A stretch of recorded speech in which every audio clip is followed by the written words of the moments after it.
नमस्कार, मैं हूं विकास विजा और आप देख रहे हैं अब तक टाइम। दोस्तों, आपको बता दें, हरियाणा के पूर्व मुख्यमंत्री और करनाल से भाजपा प्रत्याशी मनोहर लाल खट्टर ने आज गुरुग्राम में प्रेस वार्ता की है। आपको बता दें, इस दौरान उन्होंने कांग्रेस के ऊपर बड़ा हमला बोला है। उन्होंने साफ तौर पर कहा है कि कांग्रेस के लोगों ने बोकस वोटिंग करने का प्रयास किया है। इसके अलावा उन्होंने कहा है कि राजनीति में भाग लेने वाले कर्मचारियों के बारे में भी उनके पास मामले पहुंचे हैं, जिस पर सरकार सख्त से सख्त कार्रवाई करेगी। 4 कर्मचारियों की पहचान हो चुकी है और इसके अलावा औरों की भी पहचान की जा रही है। चलिए सुनिए पूर्व मुख्यमंत्री का क्या कहना है। हमारे एक विधायक राकेश दौलताबाद, एक बहुत ही दुखद समाचार ये है कि जिस दिन पोलिंग का दिन था 25 मई को ही प्रातःकाल उनका दिल का दौरा पड़ने के कारण से देहांत हो गया।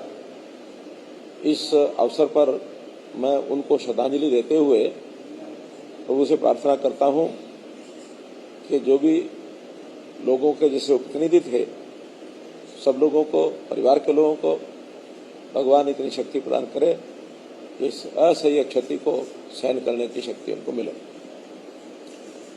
मित्रों, जैसा 25 मई चुनाव का दिन था, चुनाव समाप्ति के बाद सब लोग अपने अपने क्षेत्र में एक आंकलन करते हुए, और कल हम लोगों ने 27 तारीख को अपनी एक रिव्यू मीटिंग की, और उस रिव्यू मीटिंग के आधार पर मैं आप लोगों के सामने जो विषय रख रहा हूं वो ये है कि हरियाणा की 10 की 10 लोकसभा सीटें और करनाल की विधानसभा सीट 11 की 11 कमल खिलाकर हम 4 जून को मोदी जी की झोली में डालेंगे। ये अलग बात है कि मार्जिन वेरी करता है, अलग अलग जो कॉर्नर से रिपोर्ट आई है उसमें कहीं ज़्यादा मार्जिन है, कहीं कम मार्जिन है, और न केवल पार्टी के लोगों की ओर से बल्कि इंडिपेंडेंट राय रखने वाले लोगों से भी हमने जो जानकारियां ली हैं उसमें 100% रिजल्ट ये भारतीय जनता पार्टी के फेवर में आ रहा है।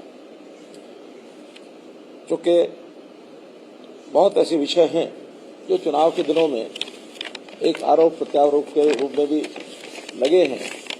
मैंने तो हमेशा यही कहा है कि कांग्रेस एक प्रकार से हार का जो एक मुख्य कारण उनका, उसके कारण से बौखलाई बातें उन्होंने की हैं। देश भर की बातों में भी उनके नेताओं ने उसी प्रकार से कहा, और हरियाणा के बारे में भी इसी प्रकार की जो हरियाणा के नेता उन्होंने कहा है। देश भर में तो अभी तक 6 चरण हो चुके हैं, 7वां एक चरण बाकी बचा है 1 जून को, और इन 6 चरण में भी मुझे ऐसा लगता है कि हम 360 और 370 के आसपास पहुंचे हैं, यानी एनडीए मिलाकर। और 7वें चरण में मेरा ऐसा मानना है कि निश्चित रूप से 400 को पार करेंगे। उसके बहुत बड़े सॉलिड रीजन है, कारण है। बड़ा कारण तो ये है कि मुख्य रूप से 2 ग्रुपों में ये प्रतियोगिता चल रही है। इसको चुनाव कहें, लड़ाई कहें, युद्ध कहें, प्रतियोगिता कहें, कुछ भी कहें, जिसमें एनडीए की तरफ का हमारा एक निश्चित सारा सिस्टम देश भर की जनता को पता है कि कौन प्रधानमंत्री बनेगा, कौन हमारी टीम है, कितने हमारे दल हैं, कौन उसमें डोमिनेट कर रहा है। जहाँ दूसरे दल का जो प्रश्न है यूपीए का, तो यूपीए में यानी कोई अपना एक सर्वमान्य नेता वो चुन नहीं सके हैं, और उसका सीधा कारण ये है कि मत भिन्नता इतनी ज़्यादा है कि वो दल कहीं कहीं मिलके भी लड़ रहे हैं, कहीं कहीं आपस में एक दूसरे के खिलाफ भी लड़ रहे हैं। अगर वो हरियाणा और पंजाब में कांग्रेस और आम आदमी पार्टी मिलकर लड़ रहे हैं तो दिल्ली में आमने सामने लड़ रहे हैं। इस प्रकार से और अन्य प्रांतों में भी अन्य पार्टियों के भी ऐसे विषय हैं। कोई किसी प्रकार का सामंजस्य उनका दिखाई देता नहीं है। नेता के नाते हर किसी के मन में लार टपक रही है कि जैसे कल ही यूपीए जीत करके और प्रधानमंत्री बनने वाले हैं। इस प्रकार का विषय ये हम सबको ध्यान में है। अब कांग्रेस के लोग हमेशा डराते रहे क्या कि अगर आपने राम जन्मभूमि के विषय को हाथ लगाया, अगर आपने 370 को हाथ लगाया तो गृह युद्ध हो जाएगा, देश में खून की नदियां बह जाएंगी। लेकिन मैं पूछना चाहता हूं, क्या किसी के शरीर पर कोई खरोंच आई? कितना स्मूथली ये सारे काम हुए। राम जन्मभूमि का कोर्ट ने निर्णय दिया, और 370 का जो अमेंडमेंट है वो सरकार लेके आई, और किसी ने, बल्कि जम्मू कश्मीर के लोग उसमें आज प्रसन्न हैं। जम्मू कश्मीर के लोगों को लगता है कि हम देश की मुख्य धारा में आ गए। जो वहाँ के लोकल लीडर्स जो अन्याय करते थे, उस अन्याय से वो बच गए। सरकारी खर्चा जितना दिखा दिया जाता था, कोई ऑडिट नहीं होता था, वो ऑडिट वहाँ होने लग गया। एससीज को जो रिजर्वेशन वहाँ होता नहीं था, वो एससीज को रिजर्वेशन मिलने लग गया। नौजवानों को रोजगार के साधन, इंडस्ट्री को वहाँ जाने का मौका, ये सब मिले हैं। कुल मिलाकर जम्मू कश्मीर की जनता भी इस विषय को सराहती है। जो कांग्रेस के लोग यानी मुसलमानों को अपना एक वोट बैंक मान के चलते हैं, आखिर उनके प्रति अगर उनकी बहुत ज्यादा लगाव और सहानुभूति होती तो मुस्लिम महिलाओं के साथ ये अन्याय लगातार न चलता, जो अन्याय 3 तलाक के रूप में मुस्लिम महिलाओं को झेलना पड़ता था। मोदी जी ने उसको समाप्त किया। मेरा कहना कि यह है कि मुद्दे राष्ट्रीय थे और इन लोगों ने जानबूझ करके और छोटे छोटे मुद्दों पर लेकर के आए कि जनता को हम कैसे बहका सके, कैसे उनको झूठ बोल करके उनको आकर्षित कर सके। इससे बड़ा झूठ नहीं हो सकता कि हम सरकार में आएंगे तो हम 1 लाख रुपया हर गरीब महिला, नौजवान, बेरोजगार उसके खाते में डालेंगे, जिसका उन्होंने कहा कि अगस्त के महीने में आपको इतना पैसा मिलेगा। मैं ऐसा उनसे पूछता हूँ, मेरा प्रश्न है कि कभी हिसाब किताब तो पढ़ा होगा उन्होंने थोड़ा बहुत। अगर हिसाब किताब लगा लें तो ऐसी जनता 130 करोड़ में से अगर मानो 40% भी हो तो 52 करोड़ बनती है। अगर यानी 40%, अगर 30% भी कर लें तो ये 40 करोड़ बनती है। 40 करोड़ लोगों को अगर 1-1 लाख रुपया दे दिया तो कितना चला जाएगा? 40 लाख करोड़। और देश का बजट आज कितना है? इस साल में बजट तो भी पेश हुआ है। टोटल बजट 48 लाख करोड़ है। अगर 48 लाख करोड़ में 40 लाख या 52 लाख करोड़ केवल एक स्कीम में देने के लिए तैयार हो गए हैं, तो भाई ये तो कोई भी सरल आदमी पूछेगा पैसा लाओगे कहां से? अगर एक ही स्कीम के ऊपर देश ने चलना और बाकी सारा देश बंद करना है तो देश बंद नहीं होने वाला, इनकी दुकान जरूर बंद है। तो ऐसे ऐसे झूठ, ऐसे ऐसे किस्से इन लोगों ने लोगों को सुनाए हैं। अब आम आदमी भ्रमित होने में थोड़ा उसको लगता है कि शायद 1 लाख मिल रहा है। इन्होंने पिछली बार भी कहा था कि हम युवकों को 72,000 रुपया मिनिमम आय की गारंटी देते हैं, यानी अगर नहीं भी वो कुछ करता होगा तो 72,000 रुपया उसके खाते में जाएगा। उस 72,000 को उन्होंने 1 लाख किया। जबकि प्रधानमंत्री जी कहते हैं कि नहीं, हम युवाओं को तो स्किलिंग कराएंगे, उनको स्किलिंग करा के उनको लोन देंगे, इंटरेस्ट माफ करेंगे, लेकिन काम खुद करना पड़ेगा। इस प्रकार से जो इनके जो झूठ बोलने वाले विषय हैं, इसको जरूर हमने निकाला भी है, उठाया भी है। चुनाव के संबंध में जो बात मुझे बतानी है वो ये, चुनाव सामान्य तौर पर ये कहा जा सकता है कि शांतिपूर्वक तरीके से हुआ, इक्का दुक्का घटनाओं को छोड़ करके। लेकिन कुछ स्थानों पर, खास करके मैं नाम लेके कहूंगा, कांग्रेस के लोगों ने बोगस वोटिंग भी कराई है और उस बोगस वोटिंग को हमने सख्ती से रोकने की कोशिश की है। फिर भी चूंकि हर बूथ पर पर्याप्त पुलिस होने के बावजूद भी कहीं ना कहीं उनको मौका मिलता है, तो हमें कुछ बोगस वोटिंग करने का जो समाचार मिले हैं। अभी ठीक है कि उसको आज चैलेंज करने का समय भी निकल गया, चैलेंज करते भी नहीं है, लेकिन पहले जितनी होती थी उससे कम हुई है, फिर भी हुई है। इसका भी एक संज्ञान हम आगे भी लेंगे कि इस प्रकार से न हो। एक बात हुड्डा साहब ने खास करके मेरे खिलाफ कही, अभी कल ही कही, क्या कि ये तो बौखलाहट है जिसमें से ये उल्टे सीधे बयान दे रहे हैं। और मैं उस बयान पर आज भी कायम हूं। मैंने स्टेज से बयान दिया कि कुछ कर्मचारी, क्योंकि कर्मचारी बहुत बड़ी संख्या में 3-3.5 लाख, अब मैं सबके बारे में नहीं कहा, लेकिन ऐसे कर्मचारी जो पॉलिटिकली एफिलिएशन दिखाते हैं अपने, ऐसे लोगों की पहचान भी हो रही है। बल्कि उसमें से कुछ लोगों को हमने सस्पेंड भी कर दिया है, नोटिस दिया है। उस नोटिस के बाद उनका जो भी उनके खिलाफ कार्रवाई करनी होगी करेंगे। लेकिन चूंकि सारा कुछ एम्प्लॉइज हर बूथ के ऊपर उनका एक सिस्टम होता है, वहां कांग्रेस के लोगों के लिए बहुत कुछ किया जा सकता है, एम्प्लॉय गड़बड़ करने पर आ जाए। मैंने उनको वार्न किया था कि अब जो कुछ आप कर रहे हैं आपको नजर रखी जाएगी, और जिस किसी का भी कोई हमको ऐसा प्रमाणित मिलेगा तो 4 जून तक आपका, 4 जून के बाद हमारा विषय। और मैंने हमारी जो सरकार, हमारे मुख्यमंत्री बाकी सबको कह दिया कि इनकी लिस्टें बनवाओ, लिस्टें बनवा करके और 4 जून के बाद इनके खिलाफ निश्चित कार्रवाई करेंगे, क्योंकि आखिर लोकतंत्र का मजाक है ये। यानी कैसे जैसे कहावत कही जाती है, क्या खेत ही बाढ़ को खाने लग जाएगी, बाढ़ ही खेत को खाने लग जाएगी तो खेत को बचाएगा कौन? आखिरी कर्मचारियों का दायित्व है कि एक निष्पक्ष चुनाव लोकतांत्रिक तरीके से कराएं, ये जिम्मेदारी कर्मचारियों की है। अभी तो 4 मुझे ध्यान में है, लेकिन और रिपोर्ट सब आ रही है और उन 4 में ग्रॉस इनडिसिप्लिन किया। नहीं, वो इसके कारण से नहीं हुआ, वो तो और क्या है कि एक नियम होता है आचार संहिता का कि कोई भी पॉलिटिकल पार्टी ऐसा कोई काम घोषणा नहीं कर सकती जिससे वोटर के ऊपर प्रभाव पड़े उसको आकर्षित करने के लिए, और सरकारी कर्मचारी भी ऐसा कोई काम नहीं कर सकता जिसके कारण से वोटर के ऊपर उसको परेशान करने के लिए, और वो सरकार से, क्योंकि सरकारी कर्मचारी है तो सरकार से ही दूर होगा, दुखी होगा, तो जिसके कारण से वो वोटर खिन्न हो जाए। अभी एक ऐसा सर्कुलर निकाल दिया जिसके कारण से 2 महीने ओल्ड एज पेंशन लगभग 25,000 लोगों की रुक गई, जबकि ऐसा निकाल नहीं सकते नोटिस। जो चीज आचार संहिता 16 मार्च को थी, 16 मार्च के बाद 4 जून तक कोई नया सर्कुलर, हाँ लॉ एंड ऑर्डर की स्थिति को मेंटेन करना है या इस प्रकार का कोई आपत्ति स्थिति आ जाए उसके लिए सरकार कर सकती है, लेकिन नॉर्मल रूटीन का कोई नियम, इम्प्लीमेंटेशन भी जो पहले हो रही है, नई इम्प्लीमेंटेशन आचार संहिता से लेकर के और आचार संहिता समाप्ति तक कुछ नहीं किया जा सकता। ऐसे 4 लोग जिन्होंने 25,000 लोगों की पेंशन रुकवा दी, हालांकि वो चालू हो गई है, लेकिन उनको परेशान करने का काम 4 लोगों ने किया, नीचे नीचे नोटिस निकाल दिए। अब मुझे एक जगह पर शायद सोनीपत में था या किसी एक शहर में, वहां कुछ दुकानें यूएलबी के लोगों ने सील कर दी। कोई पुराना विषय चला आ रहा है, हो सकता है दुकानदार की गलती हो, लेकिन आज कुछ नहीं कर सकते। आप आचार संहिता से पहले करो या समाप्ति के बाद करो, ये जो 1.5 महीने का कार्यकाल होता है इसमें कोई नया इम्प्लीमेंटेशन सरकार का कोई अधिकारी कर्मचारी नहीं कर सकता। ये आचार संहिता का उल्लंघन, उनके ऊपर भी तलवार लटकेगी। वो हमने लिखा है आचार चुनाव आयोग को कि इनके खिलाफ कार्रवाई करिए।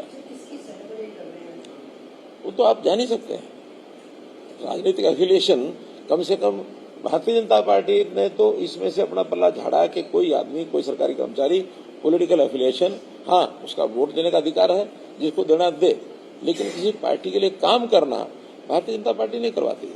और हमने तो ये सिफारिशें दुनिया भर की बंद इसीलिए की हैं, वरना जो सिफारिशी राज्य में नौकरी कर लगता है वो उन्हीं के बस्ते उठाता, उन्हीं के लिए भीड़ इकट्ठी करता और चुनाव में उन्हीं की सहायता करता। अच्छा सर, जो बोगस वोटिंग की बात की है, कौन सी लोकसभा में या फिर कौन सी विधानसभा में होनी चाहिए, बता दीजिए। मोटे रूप से ये रोहतक, सिरसा, इनमें से ये विषय आ रहे हैं। चलो फिर एक बार एक दो विषय और हैं, तो मैं इस बात में मैं हुड्डा जी को चैलेंज करता हूं कि जो कुछ उन्होंने कहा है उस तकलीफ के कारण से कहा है कि मेरे कहने के बाद उनको तकलीफ हुई तो क्यों हुई। उनको तकलीफ से ये हुई कि उन्होंने ये सब कराया है, और कराया है तो जिनसे कराया है उनके नाम सामने आएंगे और कुछ ना कुछ लोगों को हम बाहर करेंगे, और जब बाहर करेंगे तो ये कर्मचारी भी समझ जाएगा कि क्यों किया गया। तो ऐसा कर्मचारियों का उपयोग पॉलिटिकल एंड्स को अपने संवारने के लिए किसी पार्टी को नहीं करना चाहिए। कुछ किसानों के बारे में, जो किसानों का मुखौटा उड़ करके कुछ जगह पर हमको मिले, उसका भी मैं पहले कह चुका हूँ, कहकर आ देता हूँ कि किसान विरोध नहीं है, ये किसानों का कुछ लोग मुखौटा उड़ करके जिनका एक वैचारिक दृष्टि से ही वो एस्टेब्लिशमेंट के खिलाफ एक मूवमेंट खड़ा करने की फिराक में रहते हैं, और खास करके वामपंथी विचार के लोग। हरियाणा में बहुत कम है, फिर भी कहीं कहीं ऐसा दिखा है, चाहे वो करनाल में 1-2 गांव में दिखा, मुझे सिरसा में कुछ गांव में देखा है, लेकिन बाकी जगह नहीं है। रोहतक में देखा हमको, ना सोनीपत में देखा, ना कहीं, हाँ अम्बाला में 1-2 जगह देखा है। तो खास करके जो पंजाब के साथ लगती बेल्ट है, इस बेल्ट में कुछ सिखों का लबादा पहन करके, कुछ किसानों का मुखौटा डाल करके, मैंने खुले रूप से बताया, कोई किसान हमारे सारे सिस्टम से नाराज नहीं है। किसान आज जितना हमारी पॉलिसी से सहमत है, कांग्रेसी पॉलिसी का भी हुआ ही नहीं है। बिजली पानी की बात कहीं कहीं, क्योंकि गर्मी इतनी थी, आज भी है, तो ये जो 7 दिन का या 10 दिन का, क्या इसको नाम दे रहे हो, मोहतपा, तो ये संयोग से 25 मई को ही शुरू हुआ। तो ये मई का आखिरी सप्ताह पानी के लिए, बिजली के लिए ये संकट रहता है। बहुत हमने डिपार्टमेंट के साथ, थोड़ा इतनी तो सुविधा लोगों को मिले, हम कह ही सकते हैं, उन्होंने कहा कि इस सुविधा का ध्यान रखना चाहिए। अपनी ओर से सब कोशिश की है। फिर भी ये गर्मी केवल हमारे यहाँ हरियाणा में ऐसा नहीं है, देशव्यापी इस समय गर्मी का इस समय चल रहा। कल तो 49.5 डिग्री भी मैंने सुना है। हाँ, तो 49.5-50 डिग्री कहीं टेम्परेचर मैंने अभी अपनी लाइफ में नहीं सुना। 47-48 तक सुनते थे। अफ्रीकन देशों में तो 51-52 भी जाता है। इसलिए इस विषय पर भी कुछ लोगों ने राजनीति करनी शुरू की। दिल्ली के लोगों ने कहा हमारा पानी बंद कर दिया। पहली बात तो यह है कि कोई पानी बंद नहीं हुआ। जितना शेयर उनका है, शेयर में भी जो सुप्रीम कोर्ट ने अतिरिक्त आदेश दिया हुआ है, 719 कुछ क्यूसेक उनका शेयर है और 1050 क्यूसेक हम उनको दे रहे हैं। सुप्रीम कोर्ट की कंडीशन है कि 2 रिजर्वायर हैदरपुर और वजीराबाद दोनों रिजर्वायर भर के रखने हैं। अब दिल्ली सरकार क्या करती है, उसको भरने के लिए जो पानी जाता है उसको पहले से ही और नरेला के आसपास काट करके और दूसरी साइडों में निकालते हैं ताकि वो भर ना सके। तो ये हमने उनको बता दिया कि हमारा टोटल दोनों को भरने के लिए इतने क्यूसेक पानी है, उसको हम लगातार देते हैं, आज भी देते हैं। और उससे ज्यादा अगर पानी मानो बरसात के दिनों में होता है तो उनकी डिमांड पर हम देते भी हैं। अगर बरसात में तो बजाय वो लेते भी नहीं है। हाँ, बरसात के दिनों में लेते भी नहीं है। हम तो चाहते हैं ले जाए, तो वो पानी जितना फिर होता है जमुना में जाता ही है। लेकिन ये पानी की राजनीति दिल्ली की ओर से शोभा नहीं देती, तो इस नाते से इसको भी मैं कंडम करता हूँ। एक विषय सरपंचों का भी आया मेरे सामने। सरपंचों की कार्यप्रणाली में, ग्राम पंचायत की कार्यप्रणाली में हमने कुछ परिवर्तन किए हैं और परिवर्तन करने के बाद बहुत सरपंचों ने उसका समर्थन भी किया, कुछ सरपंचों ने विरोध भी किया। लेकिन विरोध था ई टेंडरिंग का या कैश लिमिट का। हमने कहा कि ये 2 चीजें छोड़ करके और कोई भी कठिनाइयां हैं उन सबको हल करने के लिए तैयार हैं। पहले तो बाकी चीजों पर आते नहीं थे, लेकिन इस चुनाव के समय में जगह जगह मीटिंग हुई है। उनका ठीक है, 2 विषयों को छोड़ करके बाकी सब कठिनाइयां हमने ले ली हैं उनकी, और उनको बहुत जल्दी आचार संहिता के समाप्त होते ही जो टेक्निकल चीजें हैं, कहीं छोटी मोटी टेंडरिंग के सिस्टम में या कोई रेट्स में, पेमेंट में, ईबी भरने में, एमबी भरने में, तो ये टेक्निकल जो चीजें हैं उसको सबको ठीक कर दिया जाएगा। ये हमने उनको आश्वासन दे दिया है। जो वोटिंग परसेंटेज है, तो वोटिंग परसेंटेज जरूर, वो भी मैं समझता हूँ गर्मी एक मुख्य कारण है।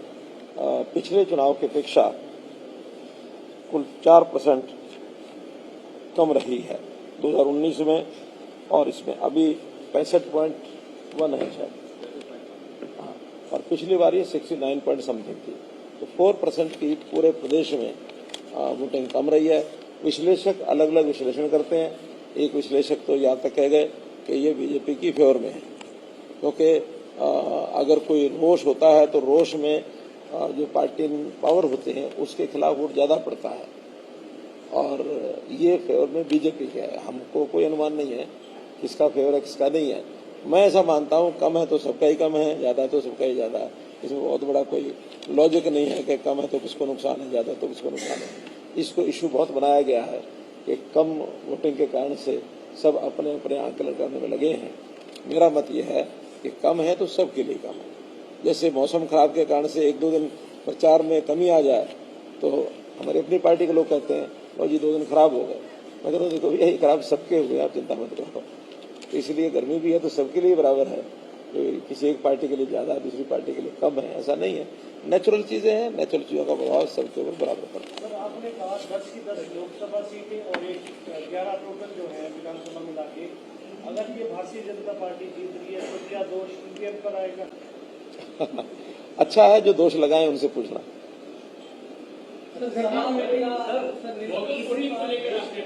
हाँ जी,